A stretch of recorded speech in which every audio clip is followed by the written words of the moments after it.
What's happening, guys, and welcome to my first team review. If you're new to the series, the channel, my name is Dirty Mike, and I put out a video with the top 32 squads in FIFA 13 this year in head-to-head, and I'll link it at the end of this video. If you haven't seen it, go ahead and watch that. And I'm using Manchester United here, and that's a tier 1 squad, and the 3-5-2 formation is the first formation I'm going to go over. I got a top 3 for this video. And in the 3-5-2, you're going to notice that I'm not using Ferdinand, I'm not using Vidic, even though they're the highest rated defenders on the squad. And that's just because they don't have enough pace. Plus, I rarely concede goals in the air in FIFA 13. It happens every once in a while on a corner kick or an early cross, but it doesn't happen very often. And Butner and Evra, they really can outjump your opponent's attackers in a lot of different cases, especially if they're using smaller strikers. Only the major, big physical strikers are going to cause you some problems in the air. Then I have Anderson, who I'm using for his left foot. I want to be able to cut in, and he's a little bit quicker than some of the other center defensive mids on Manchester United's team. And the reason that's important is because I'm using Fletcher with him, who's a great facilitator. He can absolutely air the ball out anywhere on the pitch, and he has an 88 for stamina, which is shocking. I'm kind of surprised they gave him that high of a stat for stamina, but that's all good. I'm happy to use them. And then on the outside, you're going to have Nani and you're going to have Valencia. Those are going to be really easy choices each and every time you use Manchester United. Up front, you got to use Van Persie, and I like using Welbeck because he's got an aerial threat. He's pretty physical. He's got decent pace. And Rooney is always going to be a center attacking mid in my book when I'm using Manchester United. That's kind of how he plays in real life. He's a facilitator. He's a playmaker. He can do so much. But as a striker, if you have him and Van Persie together, it doesn't flow, it doesn't mix well. Neither of them are going to score goals in the air. They're not going to even, challenge for very many opportunities in the air. That's just not their game. And you must remember in head-to-head matches that playing different players out of position does not make a difference. There's no team chemistry bullshit. There's nothing like that. It's not FIFA Ultimate Team. It's a different game mode. Things don't apply the same way. For example, when I play with Tottenham, I always use Gareth Bale as a striker, not an outside midfielder, even though he did have an inform card recently on FIFA Ultimate Team as a striker. But the point is, it doesn't make a difference. There's no team chemistry. So we have the 4-1-2-1-2 formation, which nothing changes from the 3-5-2 other than I'm bringing Vidic in. Everything else is exactly the same. And you can use Chicharito if you wanted.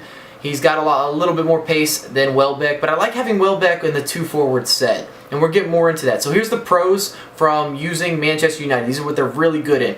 They got great depth. All 90 minutes, too. You can bring in Scholes, Chicharito, Kagawa. You got all these super subs, even Ferdinand or Vidic. They're very versatile. You can play a lot of different ways with Manchester United. And that correlates a little bit with the depth. And the last one, you got outstanding long shooting. I know long shots aren't just extra common in head-to-head, but they still do happen, and you have Rooney, Van Persie. I get a lot of power with Valencia for some reason, and Nani's outstanding placement. I do a lot of work with him with the finesse shot. And as cons, there's really not that many. I got to almost look a little harder to find some cons, but Manchester United never works very well as a counter-attacking football club for myself.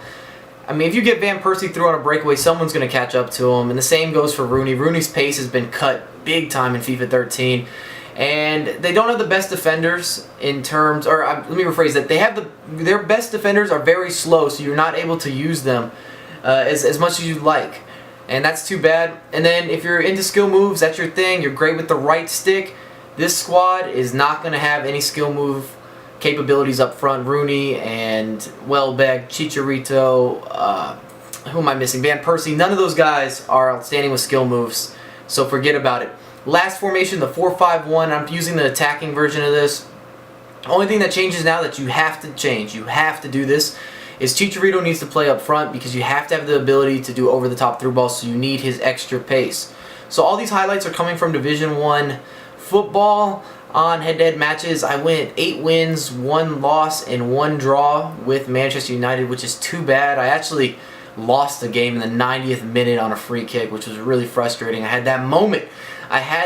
You can even use Evans when you have 4 in the back. Evans and Smalling partner up really well. They're exceptional. And if you want to be attacking in the 4-5-1, go ahead and use Kagawa as the center mid instead of Fletcher. He can make some crazy shit happen, but he's not going to play any sort of defense for you. I scored 33 goals and conceded 11 in these 10 games, so that's like a 3-to-1 ratio. It's not all bad. Would have liked a couple more clean sheets. And my main goal scorers, Van Persie at 10, 8 for Chicharito, and 7 for my man Nani, who did some crazy skill move little variations here and there for me, which was outstanding and added a little bit of creativity to the attack. Let me know if you enjoyed the video, what I can do to improve this. I have a lot more content coming for you ASAP. Link up with me on Twitter, and if you're new to my channel, hit that subscribe button. So until next time, later people.